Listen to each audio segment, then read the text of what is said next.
मैं हूं वंदना त्यागी और आप देख रहे हैं न्यूज 18 राजस्थान का डिजिटल चैनल। अयोध्या के राम मंदिर चढ़ावा चोरी मामले में जांच हर दिन नए खुलासे कर रही है। अब तक इस मामले में सिर्फ चढ़ावे की कथित चोरी तक ही सीमित नहीं रहा है, लेकिन अब जांच एजेंसियों का दावा है कि चोरी की गई रकम को सिर्फ खर्च नहीं किया गया, बल्कि उसे बढ़ाने की भी कोशिश की गई। पुलिस के मुताबिक पैसा शेयर बाजार में लगाया गया, ब्याज पर दिए गए और रिश्तेदारों के बैंक खातों के जरिए लेन देन कर मनी ट्रेल छिपाने की कोशिश की गई। आखिर पूरा मामला क्या है, ये समझते हैं। अब तक जांच में क्या क्या सामने आया वो भी जानेंगे। आइए सबसे पहले आसान भाषा में समझते हैं कि पूरा मामला क्या था। दरअसल जून के पहले सप्ताह में राम मंदिर के चढ़ावे में गड़बड़ी की शिकायत सामने आई। इसके बाद श्री राम जन्मभूमि तीर्थ क्षेत्र ट्रस्ट की सिफारिश पर उत्तर प्रदेश सरकार ने एसआईटी का गठन किया। शुरुआती जांच में कथित गबन के संकेत मिले, जिसके बाद एफआईआर दर्ज हुई और चढ़ावे की गिनती से जुड़े 8 लोगों को गिरफ्तार किया गया। अब जांच में क्या नया सामने आया है? पुलिस सूत्रों के मुताबिक पूछताछ में आरोपियों ने कथित तौर पर बताया है कि चढ़ावे से निकाली गई रकम का कुछ हिस्सा शेयर बाजार में निवेश किया गया, वहीं कुछ पैसा ब्याज पर भी दिया गया ताकि उससे और कमाई हो सके। हालांकि इन दावों की पुष्टि अभी जांच के बाद ही होगी। Police bank record, demat account और निवेश से जुड़े दस्तावेजों की जांच कर रही है। 30 बैंक खाते फ्रीज किए गए हैं। जांच का सबसे अहम हिस्सा है मनी ट्रेल। पुलिस का कहना है कि रकम सीधे आरोपियों के खाते में नहीं रखी गई, पहले पैसा रिश्तेदारों और करीबी लोगों के खातों में भेजे गए और फिर अलग अलग समय पर वापस ट्रांसफर किए गए।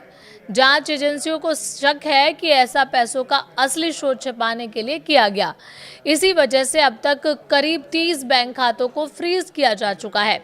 इन खातों में सामान्य आय से कहीं ज्यादा लेन देन होने की बात सामने आई है।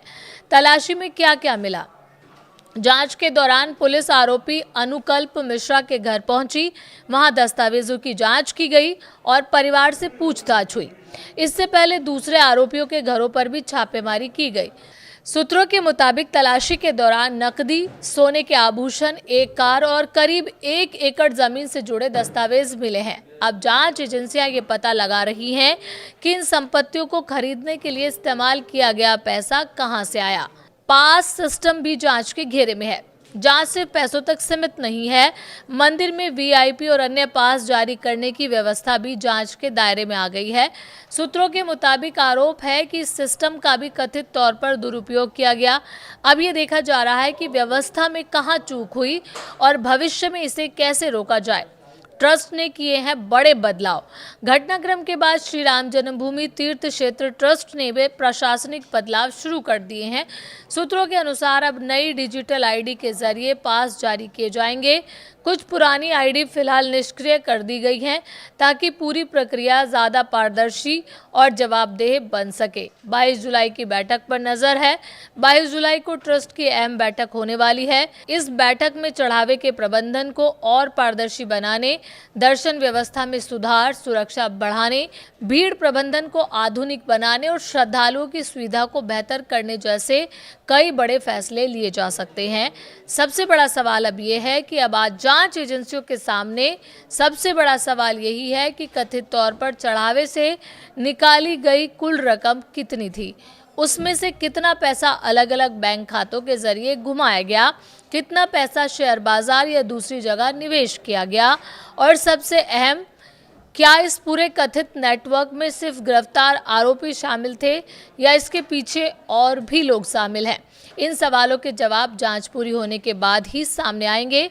फिलहाल जांच जारी है और कई अहम दस्तावेजों की पड़ताल की जा रही है, इसलिए इस मामले में सामने आए आरोप अभी जांच के दायरे में है और अंतिम निष्कर्ष जांच पूरी होने और अदालत की प्रक्रिया के बाद ही साफ होंगे। ऐसे ही बड़े मुद्दों की आसान भाषा में जानकारी पाने के लिए आप हमारे चैनल को लाइक करें, शेयर करें और सब्सक्राइब करना ना भूलें।